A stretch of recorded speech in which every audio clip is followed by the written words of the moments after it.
So September 15th, we are at the Cleveland Bar Association and the Akron Bar Association's joint solo and small law firm section Expo meeting.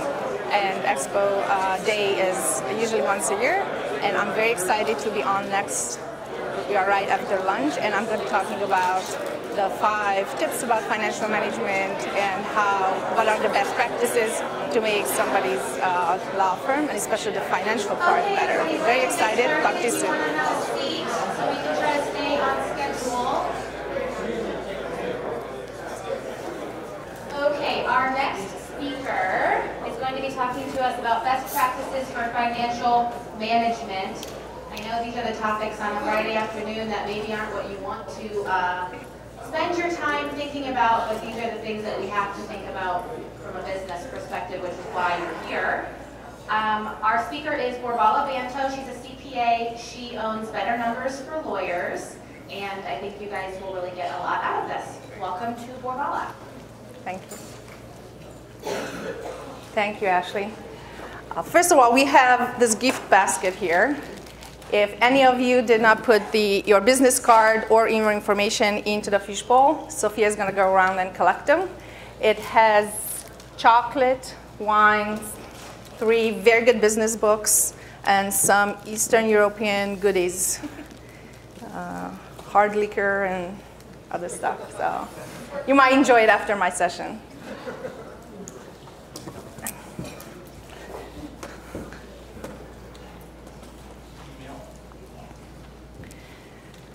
So you went to law school to avoid the bloody medicine and the numbers in accounting. And you spent a lot of years studying and learning how to be the best lawyers you can. And then either by your choice or by your circumstance, you started your own law firm. And then you instantly became a small business owner. And that is the part where most of my clients struggle with. I don't know about you, but when I went to law school back in Europe about 20 years ago, they did not offer us any courses regarding starting, running, managing, or growing a small law firm.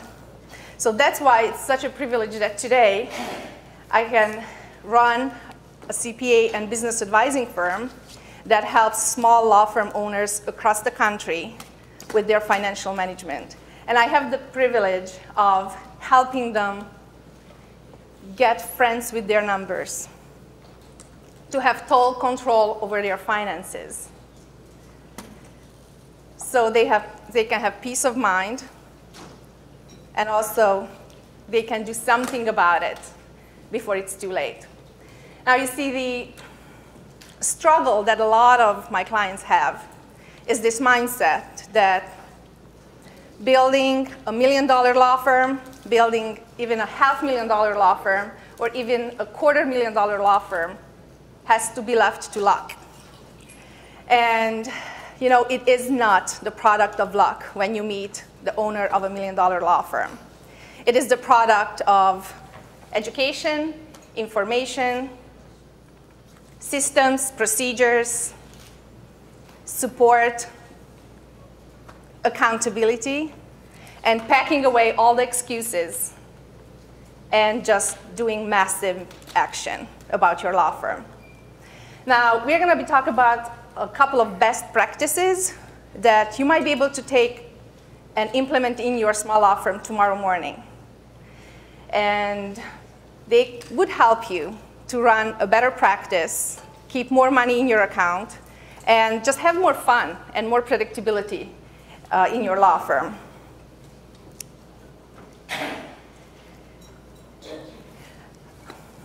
I'd like you to do this exercise, maybe not now, but tonight when you go home or tomorrow. People are asking me all the time, why do I need a law firm and a profitable law firm? Most of us have this totally screwed up notion about profits and money, and it just totally comes in when it comes to our businesses as well. There's this rule that a company cannot go bigger than the mindset of the founders or the CEO.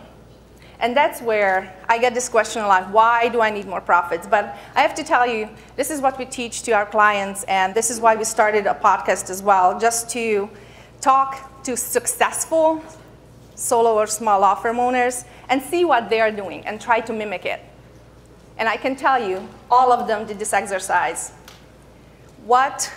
Think about it, how much money do you need to take home after taxes and put in your home budget 12 to 18 months from now that you would say, this is what I want to achieve, this is where I want to be. 12 to 18 months from now. What is that number, net number that you can take home after taxes from your law firm and put in the home budget, and your wife or your husband will be really happy with that number? Most of my clients put together this budget where we go backwards and we see, okay, let's say this number is $10,000 a month. How much does that have to be pre-tax? I don't know your personal tax situation, but I can tell you, let's say about 30%. So that is about $14,000 profit before tax every month. And go one step above. What are your overhead and other business expenses that you have to cover? What are your payroll and other expenses? And then the last step, how much money do I have to collect from clients every month? So then after I pay for everything and pay my taxes, I will get to the $10,000. Now, this could be the number, how many new clients do I have to have, how many clients I have to bill a month. It depends on your niche. But I have to tell you, we define success 3 different levels. Professionally, because there is no amount of money you can take home if you do really not like the niche you are in and the practice area you are in. Also professionally, also financially, because even if you like what you do, but if you don't take money home, it's not gonna be, we cannot call it a successful practice. And also personally, because it doesn't matter if you like what you do and you get a load of money doing it, but you never see your kids, and then you're gonna get a heart attack at 45. So you have to have all 3 in order for us, or for you yourself, to call yourself and your practice a successful practice. So do this exercise and let's see what you get. I used to get really frustrated when I started my business and people ask me, how much do you want to grow this year? I said, how much? I don't know, as much as I can. What is your goal a year from now? Like, I don't know, I cannot count on it. But then I have to tell you that later I understood why they are asking. If this number, even the bottom line that we talked about, is a very small number, like $1,000 a month, or let's say my gross revenue has to be $5,000 a month, your actions about growing the business have to be totally different if this number is, again, a couple of thousand, or $10,000, or $50,000. The level of marketing you have to do, the level of networking, social media, the level of getting new clients has to be totally different. So what is that number for you? How many clients, how many dollars per month, so you can take home what you want? And of course, running a profitable law firm is so much more fun than one that struggles with cash flow and has a cash flow roller coaster like a lot of my clients before they start working with us. So a couple of things very quickly, and we're gonna skip Q&A, so I will ask you to please come to our table outside if you have any questions. We're gonna be really fast about this. So when was the last time when your tax guy came to you and said, here's an idea that I think will save you money? Most people think that their tax pro does tax planning for them, which 99% of the time is not correct. People who are doing their own taxes, and I have yet to see one that came to me and I said, I could not change anything, and you are not overpaying your taxes. Most of the time, you are making yourself a disservice. So people are asking all kinds of questions. Should I be an S-corp? What should I do regarding employees, 1099ers? Payroll costs a lot of money. Without going into tax planning, just the best practices, if you do have a CPA that you meet at least quarterly, if not every second month or monthly, but at least quarterly, who runs, basically, first of all, does a good tax projection for you. Usually the ones that we are doing are 45, 50, 60 pages, and then helps you implement this. Now, the more you grow your business, the more opportunities are there for tax planning. So we see a lot of people that totally overpay their taxes, and we say, you know what? This is basically an overpayment of $4,000, $5,000, $6,000 a year that you could take a vacation on that every year, and your family would thank you for that, and you could have lasting memories. Now, also, why I would not recommend anybody doing their own taxes, especially not payroll. Like, we had a client yesterday who was just like, doesn't want to give up doing his own payroll, and he showed up with this thick of a file with all kinds of penalties. $1,000 here, $250 there, $25 there. And I told him, you're giving away all the money that you could use, to get professional help for penalties. So just don't do it.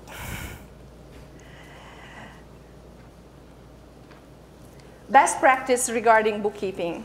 And this is where everything starts. I do have an attorney currently who made an appointment about 6 months ago and promised me that she's going to have all her books in order, of course on paper and maybe Excel, and made an appointment for like a certain date. 2 days before the date, she rescheduled it for 2 months later, and that has been going on for 6 months. Now, I have to tell you, if she would have had an online bookkeeping system like QuickBooks Online or Xero or FreshBooks, where you don't need a software, like this other client of mine who showed up 2 days ago with a 2010 desktop version of QuickBooks, which nobody can open anymore, right? So there is no reason for any small business and small law firm not to be a 21st century law firm in this regard as well. So efficient, cost efficient. Have an online accounting system where you connect your bank accounts, your credit cards to it, all the information downloads, you cut down bookkeeping costs, the information is there. Every Saturday morning, if you are just starting out and you do your own bookkeeping while sipping coffee, you can just qualify all the week's transactions and say, yes, this was gas, this was rent, and you have bookkeeping done. If you have a bookkeeper doing this for you, will cut down significantly on their costs. The other best practice or good thing about this is that your CPA sees this information on the other side. When I have clients calling me about something, they don't have to give me a backup of their QuickBooks. We can be on the phone. In 1 second, I go online, check what's going on, maybe fix their problem, and we are done. If you do make a mistake, and if you have a relationship with somebody who does check your bookkeeping, then they can catch this error maybe in January. You don't have to repeat the errors till December.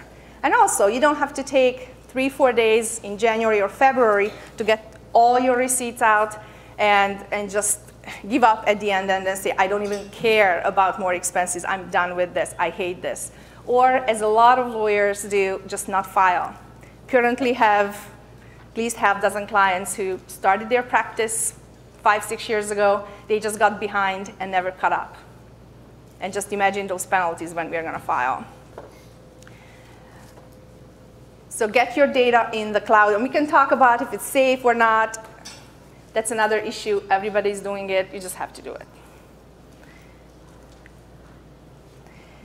Best practice is to look at your numbers regularly. The most successful solo and small law firm owners that we work with look at their numbers every week. Again, if you do have clear data that you can count on and good financial statements, because it is there in QuickBooks Online, there is no reason that you cannot look at it month by month, week by week. You can put in a budget, which is basically a wish list, and then you just see how you're doing according to what you thought you will be doing.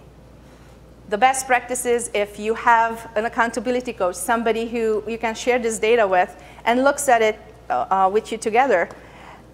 I always say there's a reason why even Olympic athletes have coaches, They know how to run or how to swim, and still, the coaches are a good and very important part in their success. Just second set of eyes, and this could be if you have an outsourced CFO, or even if you have an accountant who can do this with you. All accountants can do this. Unfortunately, not too many volunteer or offer this service. Just look at your numbers. There are certain and different metrics and key performance indicators for different businesses and different law firms, depending on where you are in the growth of your law firm. It could be that the top revenue, really what you want to grow. It could be that you are growing and you're hiring people, but you see that the bottom line, the profit, is still the same or even lower. Numbers will tell you what you have to track. Do you have a natural up and down in your current niche? What's going on? Are you going to be able to reach your goals if you go a certain pace? So look at your numbers. Now here the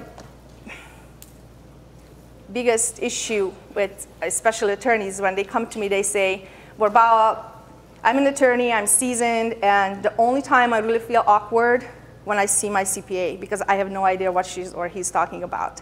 And that actually prevents a lot of people to go and seek out advice. Now, you should have a CPA who does not charge you extra if you go and see them or want to see them or calls them. Just they should work on a flat fee, so they give you the opportunity to get a call, to get an appointment at any time.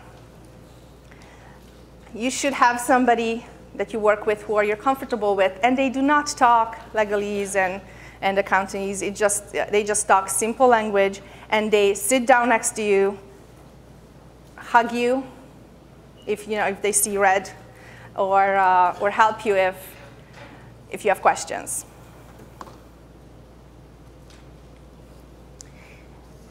This one is an issue that we see with a lot of small businesses. When you worked at your last W-2 job, most likely that the hourly rate that you got as a salary was not more than 1/3, or at least, not more than 1/3 of what your billing rate was. Meaning the law firm gave maybe 1/3 of your billing rate to you, another third covered overhead, and another third was the profit of the partners. Now, a lot of small law firms or solo owners, when they start out, they think that is my USP, my unique selling proposition, that I'm cheaper. So I'm cutting out the profit part. I'm just charging for what I think should be my hourly rate plus my overhead. And then the problem is when it's time for you to hire somebody and they have the same hourly rate, there is no profit there. They pay maybe for overhead, and then you pay their payroll, but there is not going to be anything that motivates you to hire them. When lawyers tell me that I found a great person, but they're so expensive and it just doesn't make sense to me, it means that you cannot make profit on them. You should find a way, and that's where there are systems and processes and the right setting of the right fees so you can make profit on them. That's why you hire them. So watch out so your fees are enough so you can hire a replacement for yourself, paralegals, associates. And this is the biggest one and maybe the hardest one to learn, how to become a CEO, what we call Chief Ecosystem Officer of your company. It's so easy for us to go back and be the technician because we know what we're doing, we love doing it. So instead of working on marketing or financial management, it's just so easy that I have to do this memo, I have to fill out these forms. We just tend to navigate back to what we know best. But as I said, you are a small business owner. You are the CEO. You should have the strings in your hand, and you should have people, like systems, of course, systems, processes.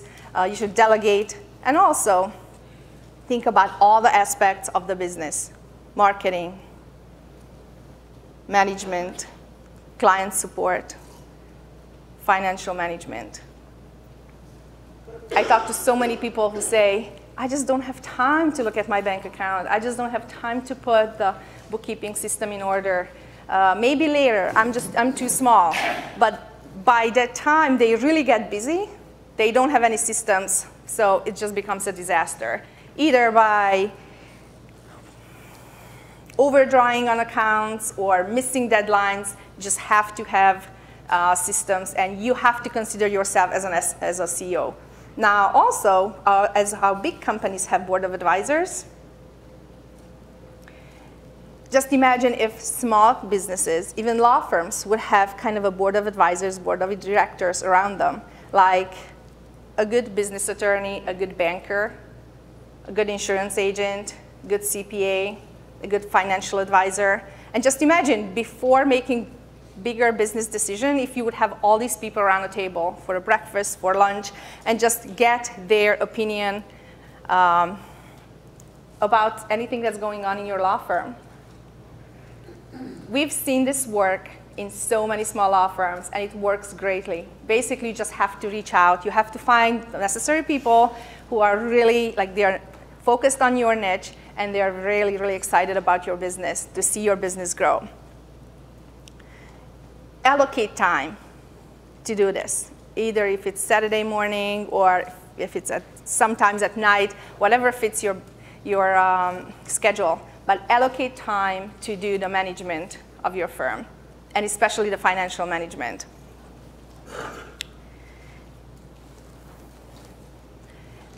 The most successful solo practitioner that we work with, they're always learning. They're the first ones to pick the brains of other people, other practitioners who are older, maybe more seasoned, and more successful than them.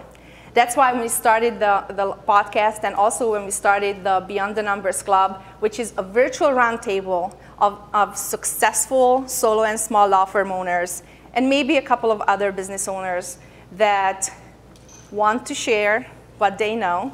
They have questions, and even if they don't have questions, they are just there listening to the calls to see what questions do others have, and what answers do they get. When I started my own practice, this helped me tremendously, and I'm still on a couple of calls every week where maybe I have a question once a year, but I'm listening the rest of the time and just picking up little things here and there and trying to implement in my business. So as a thank you for having us here today, we'd like to offer you a complimentary membership or access to 3 months worth of these weekly calls. Now, I have to tell you, usually there's a very small percentage of people who would just jump on this opportunity and not pay the $297 a month to listen to these calls. But I can tell you, whoever does it or listens to the replays, it's worth it. Thank you very much for having us. We would like to answer any questions outside, and just wish you that you can implement stuff that you already learned here today from all the presenters, so you can grow your business better and faster and bigger, and just have more fun with it. Thank you.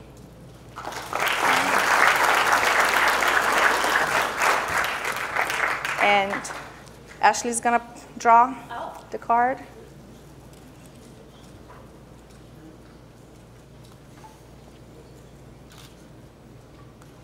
Oh boy, this is a fun game. Yeah. Lori Bevington, something? What?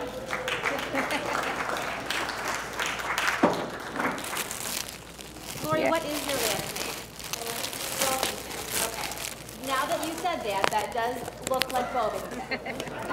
So that is good. You see? Yeah. Thank you. Enjoy. Thank you. Okay. Hello. So we just got done with our presentation at the Solo and Small Law Firm Expo here in Independence, Ohio. I think we had a great time with the attendees, and also we just raffled off our gift basket that was full with business books and wine and chocolate. And we are looking forward to talking to some more attendees when they come out from the other presentations. So We are a boutique firm called Concierge CPAs, also known as Better Numbers for Lawyers, and we believe that every small business should be very proactive and strategic when it comes to their financial management and taxes. There are some basic best practices that we teach, and that's why we are here. We like to tell the attendees of this Solo and Small Law Firm Expo every year that these are just easy things that you can do to grow your bottom line and your top line. And you're going to have more control over your business and have more profits in your pockets. Let me introduce you to my associates, Laszlo Szilágyi, my brother and associate who works with a lot of solo law firm owners and also small businesses, and Sofia Selpal, accounting associate at our firm.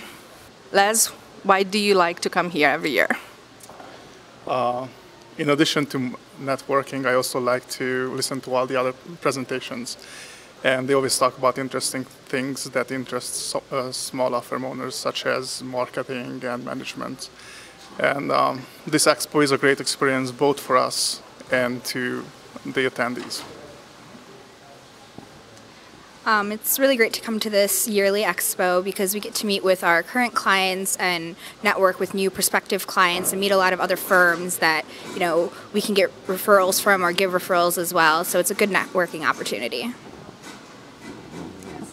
And actually this year we brought a special to the Solo and Small Law Firm Expo, and that is a totally complimentary 3-month membership to our Beyond the Numbers Club, where we have a virtual roundtable every week where solo and small law firm owners can ask us questions, they get answers, and we just have different topics that of their interest, depending on the season and different growth periods, growth stages of their business. So we're really hoping that a lot of them will take advantage of it, and we're going to be having them on the call.